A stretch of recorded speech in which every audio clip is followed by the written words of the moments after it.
Once upon a time in a cozy little village nestled between rolling hills and a sparkling lake lived a young woman named Elara. Elara was known throughout the village as the Bookworm of Willow Creek.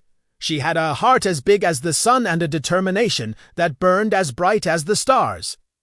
But she had one peculiar quirk. She knew every fairy tale, myth, and legend. But when it came to practical application, well, let's just say she was a bit rusty. You see, Elara had spent most of her days with her nose buried in a book, dreaming of faraway lands and exciting adventures. While the other villagers went about their daily lives, tending to their gardens, baking bread and making cheese, Elara was off exploring the magical realms of Narnia or sailing the high seas with Captain Hook. Don't get me wrong. The villagers loved Elara. They thought she was sweet, if a little odd. But they were starting to get a little tired of her impractical knowledge.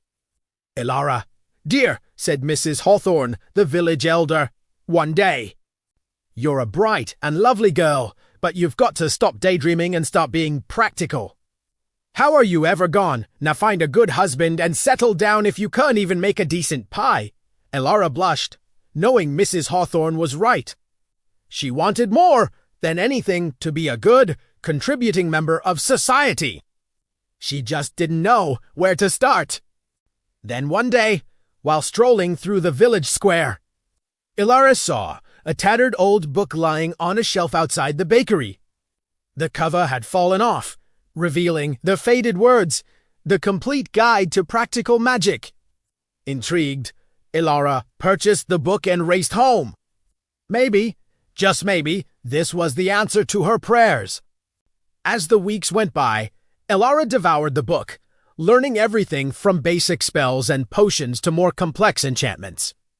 With each passing day, she became more and more confident in her abilities.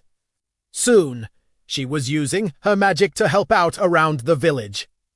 She used her knowledge of herbs to help Mrs. Hawthorne with her rheumatism. She helped the baker make his bread rise faster with a little magic. And she even used her powers to clean up the village after a particularly nasty storm. The villagers were astounded by Elara's abilities and, more importantly, her willingness to help. They finally saw that she wasn't just a dreamer, but a powerful witch with a kind heart. Elara, the once ridiculed Bookworm, was now known throughout the land as the most practical witch of Willow Creek, and all because she dared to follow her dreams and embrace her true potential.